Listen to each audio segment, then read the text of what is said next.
Hello, YouTubers, friends, compatriots, bootlickers, shills, dust lasers, peasants, vassals, minions, meat sacks. Meat sacks. How could I forget meat sacks? I'm Useful Idiot. Welcome, and let's go to the not so good old USA and go into some more these stories about so-called fake news and so-called Russian hacking of this last election.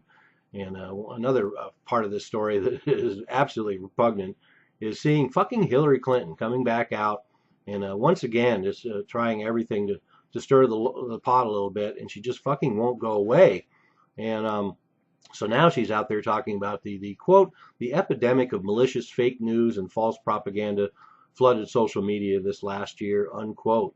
And then she said that the quote, fake news can have real world consequences, unquote. Oh yeah, Hillary knows about fake news. She knows about fake news about some sort of popular uprising in Libya, where we go have to topple a stable government that's taking care of its people, create this boogeyman, and then all the disaster that unfolded after that, including Benghazi.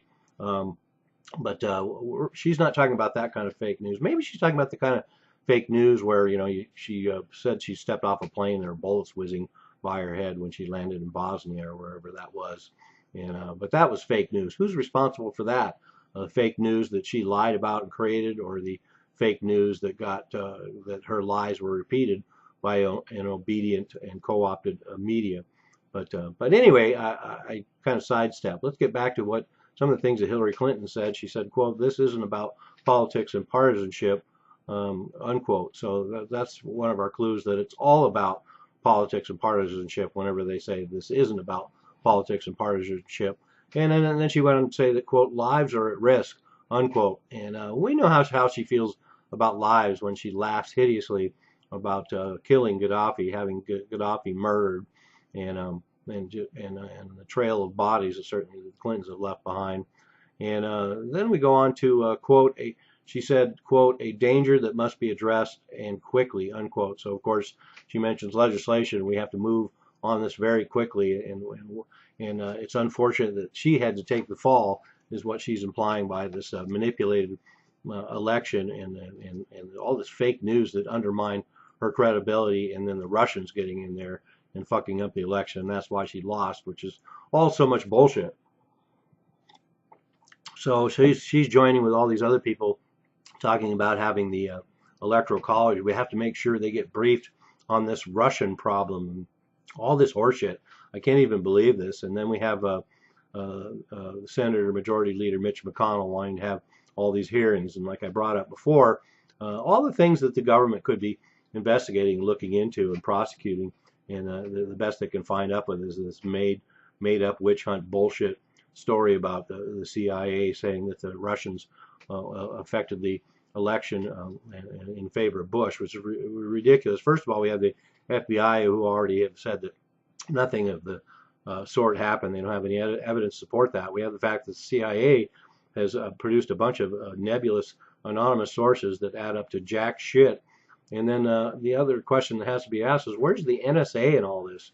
You'd think the NSA, the kings of global surveillance and eavesdropping, the ones that should know all about this shit, they would have something to say about this, but they seem to be absent, at least for the time being.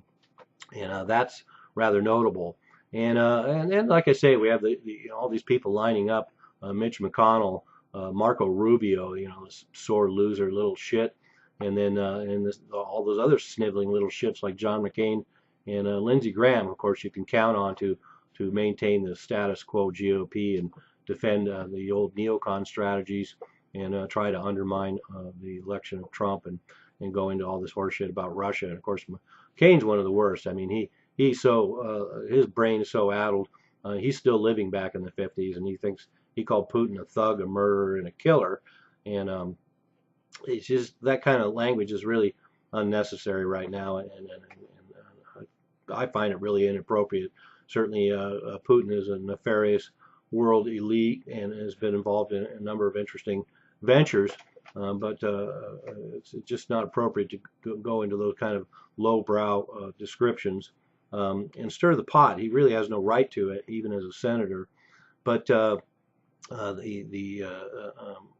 CIA talking about the fact that they have high confidence really means nothing. Then we have Senator Claire McCaskill coming out and calling this a form of warfare, and once again jacking up the idea that maybe this is an act of war, and maybe we need to bomb Russia because they meddled in our elections, and then we have all these the claims that these sources are so-called independent researchers, yet they're going after independent researchers who supposedly are doing fake news, but it's a good enough source to quote in papers and build foreign policy on. The Washington Post, of course, is not going to vouch for the groups that they publish these lists of fake news and Russian insurgent groups. And now we even have, for whatever fucking reason, Pope Francis is coming out condemning the sickness of quote fake news, whatever. So Pope Francis weighing in on this. Quote, media must resist the temptation to spread disinformation, the Pope said. So I hope he's talking to all the governments in the world and all the media in the world, talking about that they need to resist the temptation to spread disinformation. The most notable example that everyone's pointing out, of course, is the way the media, the government got together to lie the United States into the Iraqi war, and a very notable example. So once again, as I say in so many of my videos, hypocrisy is the coin of the realm. And then we also have the EU calling on social networks to censor, quote, illegal online speech, unquote, in 24-hour periods. They want, once again, real-time censorship. They want algorithms. They want this stuff down before it's even posted. And so they're calling on these social networks to move quickly against the supposed threat. And of course, the Europeans are all on board with this U.S. Global empire witch hunt on Russia. And so, all of this against Trump because he's challenging the status quo GOP policy that we have on Russia, and this fear-mongering and this build-up to war and confrontation, which seems absurd to me, but a topic for another video. But like I say, here we go with all this, like I say, a witch hunt, and Hillary's coming out once again, embarrassing herself, calling for this, making sure that everyone understands that another reason why she lost everything but herself is because of the goddamn fucking Russian commie bastards. I'm a useful idiot, don't you be one too?